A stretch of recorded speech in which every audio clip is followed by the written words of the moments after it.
വയോധികയായ ഒരു സ്ത്രീ തന്റെ വീടിന് മുന്നിൽ വിൽപ്പനയ്ക്ക് എന്ന ബോർഡ് വെച്ചു. അത് കണ്ട് അയൽക്കാരായ ചെറുപ്പക്കാരികൾ അവരെ നോക്കി ചിരിക്കാൻ തുടങ്ങി. നിങ്ങളുടെ ഈ പഴകി ദ്രവിച്ച വീട് ആര് വാങ്ങിക്കാനാണ്? സൗജന്യമായി കൊടുത്താൽ പോലും ആളെ കിട്ടില്ല, അവർ പറഞ്ഞു. അവരുടെ പേര് മാർഗരറ്റ് എന്നായിരുന്നു. ടെക്സാസിന് സമീപത്തെ ഒരു ചെറിയ ഗ്രാമപ്രദേശത്തായിരുന്നു അവർ താമസിച്ചിരുന്നത്. ചെറുതും ലളിതവുമായ ആ പഴയ വീട്ടിൽ അവർ ഒറ്റയ്ക്കായിരുന്നു താമസിച്ചിരുന്നത്. വലിയ പ്രത്യേകതയൊന്നുമില്ലാതിരുന്ന ആ വീടിന്റെ മേൽക്കൂര ദ്രവിച്ചതും മതിലുകൾ പൊട്ടിയതുമായിരുന്നു. വീടിന്റെ പിന്നാമ്പുറത്ത് ഒരു ഓറഞ്ച് മരമുണ്ടായിരുന്നു. അവർക്ക് അത് വളരെയേറെ പ്രിയപ്പെട്ടതായിരുന്നു. ആ വീട്ടിലാണ് അവർ തന്റെ മകനെ വളർത്തിയത്. പിന്നാമ്പുറത്തെ ഓറഞ്ച് മരത്തിനു ചുവട്ടിൽ അവരുടെ ഭർത്താവ് അന്ത്യവിശ്രമം കൊള്ളുന്നു. ആ വീടിനുള്ളിലാണ് അവർ തന്റെ ജീവിതകാലം മുഴുവൻ ചെലവഴിച്ചത്. എന്നാൽ ഇന്ന് അവർക്കേറെ വയസ്സായിരിക്കുന്നു.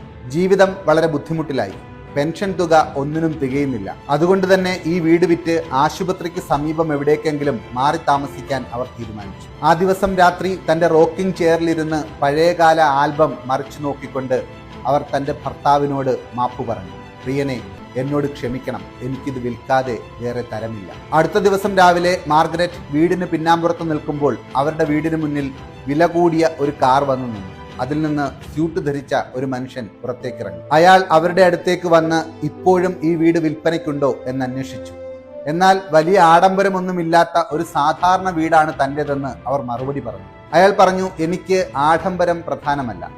റെയ്മണ്ട് എന്നയാൾ ഈ വീട്ടിലല്ലേ താമസിച്ചിരുന്നത്?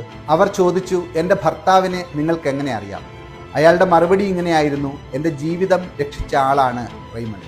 ബാല്യത്തിൽ അനാഥനായി തെരുവിൽ അലഞ്ഞുതിരിഞ്ഞ വ്യക്തിയാണ് ഞാൻ. റെയ്മണ്ടാണ് തന്നെ തെരുവിൽ നിന്ന് കണ്ടെത്തി വായിക്കാൻ പഠിപ്പിച്ചു, ആഹാരം തന്നു, പിന്നീട് സ്കൂളിൽ അയച്ചു. തന്റെ പഠന കാലയളവിൽ വിദ്യാഭ്യാസ ചെലവ് വഹിച്ചതും എല്ലാവർക്കും ജീവിതത്തിൽ രണ്ടാമതൊരവസരം വേണം എന്ന് പറഞ്ഞു പഠിപ്പിച്ചതും റെയ്മണ്ടാണ് എന്നയാൾ ഓർത്തു.